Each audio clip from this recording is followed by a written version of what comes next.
Dalam konteks nak build trust pula, kenapa kena build trust, especially yang jenis buat DA ataupun buat direct approach ni, yang fokus pada stranger, yang gunakan jom share ni.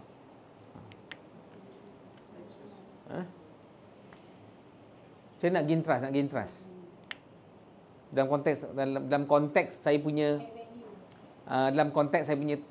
posting tu. Macam mana nak gain trust agent bawa benda tu work? Agent dengan klien, dengan prospek. Bagi dia experience. Tak, dalam konteks saya punya teks tu. Apa you kena tunjukkan?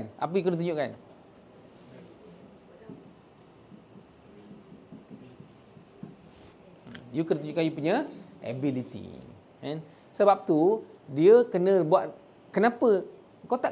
Engineer tak kena cakap engkau. Sebab engkau bukan background engineering. So, kau kena masuk race, kau kena feel kereta tu macam mana, kau tahu macam mana, baru kau akan tahu the whole story.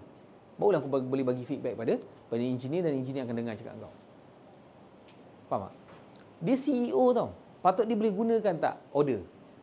Boleh. Tapi apa beza bos dengan leader? You bayangkan dia bos tapi digunakan konsep leadership. Macam kat sini saya bukan bos. Sebab tu yang datang ke tak datang ke, buat ke tak buat, kerana jadi arang, jadi abu, jadi air, jadi apa semua, kita boleh buat apa? Sebab apa? You all ada 100% freedom untuk tak follow. Ada 100% freedom. Tapi kalau kerja marah gaji, dia kena follow sebab dia bos, dia CEO. Tapi itu pun dia masukkan leadership sebab apa? Sebab trust dengan respect you tak boleh bagi order. Trust dengan respect kena earn. Kena earn tak? Maksudnya orang bagi kat kita.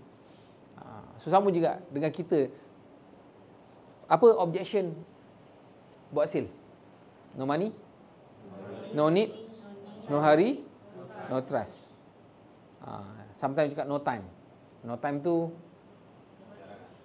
dia kata tak ada masa lah, sibuk lah semua everything kan. So macam dia kata no hurry lah, no hurry. Dia under no hurry. Okay. Tapi kalau you katalah you handle satu benda je. Trust, you handle trust, agak-agak no money, dia akan cari ada duit, cari duit. No hurry, dia akan percaya you cakap bahawa benda ni kena cepat. No need, dia akan percaya you cakap benda ni diperlukan. So handle satu benda, nama dia trust. You boleh tanya siapa-siapa yang close case, yang ambil masa dia nak ambilkan kita. Sebenarnya dia tengah building trust. Sebab tu antara building trust yang saya akan bagi you sikit-sikit lah. Saya boleh nanti bila satu masa nanti kita mungkin pergi course yang panjang, kita belajar awareness, trust building, behavior. Nanti you akan boleh connect. Tapi sekarang saya bagi sikit-sikit. So saya cerita kali ini pasal ability. Ability maksudnya, contoh lah, you nak panggil orang pasang